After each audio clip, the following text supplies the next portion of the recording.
Live from somewhere near Hollywood, probably more in Milwaukee than Hollywood. It's Ryan J. My heart, thanks, Arrow. My heart is always in Hollywood. There you go. What a place! I like going there. It's a happy zone.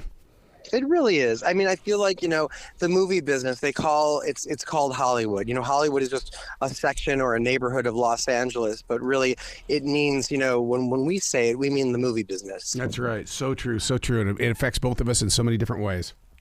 Yes. What is Your Place or Mine? Is this a drama? Is it what's going on here?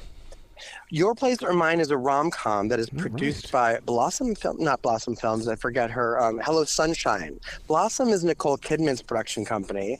Hello Sunshine is Reese Witherspoon's company. So Reese Witherspoon produced and stars in Your Place or Mine. It's a rom-com where she plays a single mom who trades for 1 week her home with her long-distance best friend, who happens to be played by Ashton Kutcher. So he's living in a beautiful apartment in New York City, and she's in this cute house in Los Angeles, and she needs some help. She was going to New York City to hang out with him and take this class that she wanted to take, but then something came up. She's got a 13-year-old son. She couldn't go, and Ashton says, "Hey, I've got the time. I'll come hang out with your son. No big deal. You come stay at my place and do what you needed to do in New York." She's like, "Thank you so much." And that's our setup for a really predictable but yet unfamiliar and delightful romantic comedy. Oh wow! Yeah, this is the movie that has Ashton's wife a little bit on the edge. She was posting some stuff on the internet this past week. She was posting because she was making fun of them about how awkward they looked on the red carpet. She's like, you guys, you got to sell the movie. Pretend like you like each other. Why don't you put your arms around each other? She's like, what? But Ashton was being kind of strange, which I don't understand because I've interviewed him before. And he was like, so, Reese has her arms crossed and he's standing a foot away. And he's like, if we're touching each other, then rumors start flying that we're having an affair. And so he's like, I just didn't want, and then if we're a block apart, there's rumors that we hate each other. He's like, so there's no way to win. And I'm like, I don't know that people were going to accuse you of having an affair just because you starred in a movie with another movie star. Like, I don't know if that's always happening. And even if it does, don't you just laugh it off? Because Reese and Mila Kunis are really good friends. Yeah. And Reese and Mila were like, this would be fun. And Reese looked at this, apparently, according to her in interviews, she was looking forward to getting to know Ashton better because he's the husband of one of her best friends, Mila Kunis. And Mila and Ashton are super cool. Reese is super cool. So I don't know what that was all about. Maybe it was just a reverse psychology way to get to promote the movie. Because maybe things were just normal and nobody said anything. They would just be like, oh, there's Reese and Ashton. But because they looked so awkward, it did create a response and a viral moment about what's going on, what's wrong, do they hate each other, what's happening, we gotta watch the movie. Meanwhile, they're perfectly adorable in the movie. They have great chemistry, and it's a really funny movie. I actually teared up at the end. No.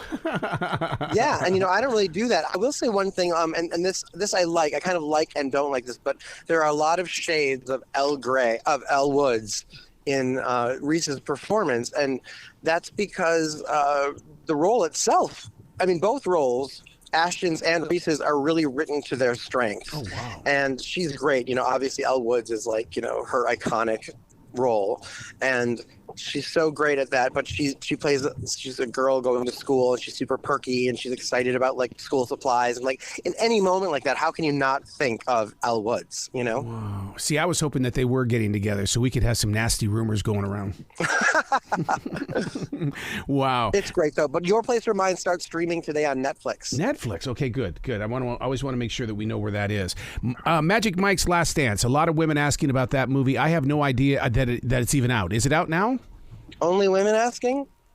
It is out now. It's in theaters today, and it's the last one. And I really wasn't a huge fan of the first two. They were fine. Yeah. But all the problems that I had with the first two, where they were just so didn't really deliver on what they're supposed to be. They weren't really that sexy. They were just like the typical, nothing against the quote unquote art form of, what Chippendales does, let's say. But these were just kind of really cheesy movies. But Steven Soderbergh, who directed the first Magic Mike, not the second one, Magic Mike XXL, he returns now for the final in the trilogy, Magic Mike's Last Dance. And they fixed everything. I mean, this movie is basically, in my opinion, a standalone film that's outstanding. Wow. It's smart, it's clever. It doesn't bring anyone back from the original two films except for Channing Tatum. And it's not his movie. It's Salma Hayek Penalt's movie. And she's fantastic. It's her story, and she involves him, and it's about renovating, and she's going through a divorce, and she's trying to put a show on at this theater in London. It all takes place in London, and it's the process of auditioning people for this show and putting on a show. And the choreography, it's not like the typical, there's a little bit of the typical, like, Chippendales choreography, but it's mostly like legitimate contemporary Broadway choreography, which is so amazing. In whether you're watching it on So You Think You Can Dance, Dancing with the Stars, or in a movie or on Broadway. So they made really great choreography. They really upped the ante with the story and the script. They brought Soderbergh back, who's a great director. There's actually a lot of prestige here. There's this narration that's seemed a bit discordant and pretentious at the beginning, but it turned out to be very inspiring by the end. And I was very impressed by it. I can't believe I'm saying this, but go see Magic Mike's Last Dance. Seriously Red, where's this one at? This one is in theaters also, rated R. It's written by and starring Crew Boylan. Now, it kind of reminds me of Muriel's Wedding, because Crew is Australian, and it's another sort of underdog goes for her dream story, which, who cannot relate to that? Whether or not we any of us actually go to pursue our dreams, we all have dreams. So it's fun to see somebody who, against all odds, goes for it. And I'll leave it up to you to see the film whether or not she achieves it. But it's super quirky, it's funny, and she lives in her mom's basement. She's got a rough life. Her dream is to be a Dolly Parton impersonator. No. And there's lots of Dolly's jokes, and there are quotes on screen of Dolly's philosophy and wisdom. It just works really well. And guess who's in this movie? I don't know. Dolly, did she actually show up? Well, no, that would have been really fun. But real life couple Rose Byrne and Bobby Cannavale. Really? I feel like a lot of people don't know that they actually are dating. They're not married, but they've been together for like a decade and have 2 kids, and they're both in it. And that just elevates the whole film too. It's just a very uplifting and different film. And I thought it was so fun. I actually brought some friends to this movie that were like, I dragged them to it. They were like just going with me to go to a screening. They had no desire. They knew what the movie was about, watched the trailer, didn't want to see it.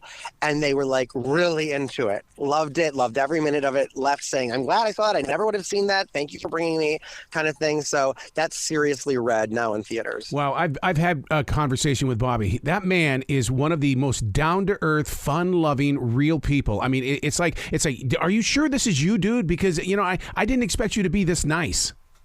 That's so cool. I could see that, though. He seems it. He seems legitimately cool, and so I'm glad to hear that. Wow. So the next one is You, Season 4. We've been waiting for this one, dude.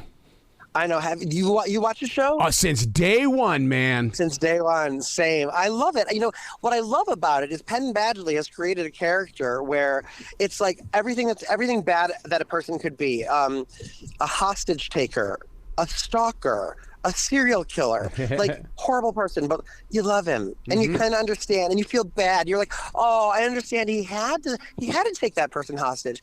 He has to kill. He's got no choice but to kill that person now. Oh my God! We'd have to kill that. But it's like not really. But you know what I mean? It's like you feel for this guy, and I've never seen anyone so deftly play a character, so walking the fine line so well. So I love him in this. And what's great about this show is every season it turns a big corner. It's like it sort of intentionally jumps the shark every single season and relaunches itself. It's not an anthology series, but plays like one, and it's done it again here. This season's in London, all new cast of characters, all new obsessions. There's a bunch of twists that I'm not allowed to reveal, but it's fantastic. So it takes place in London. What about the big glass case downstairs?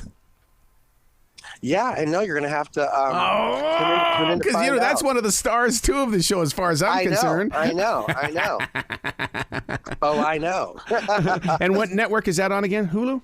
That is Netflix as well, and it started streaming, I think, last night. And so it's part 1, and then in March we're going to get the last 4 episodes. Well, the poster for it caught my attention because it shows him in a full beard, and I kept looking at the dude in the eyes, and then looking at the title "You," and it must have taken me 5 minutes to realize what it was. It really got my attention. Yeah, he had because he's starting over like in London. This is set up. He's in London. He got a job as a professor at a college. He changed his name, so he's kind of starting fresh. That's how it kind of begins. Season 4, and then well, gosh, I guess as the old saying goes, a leper can't change its spots, even if he intends to.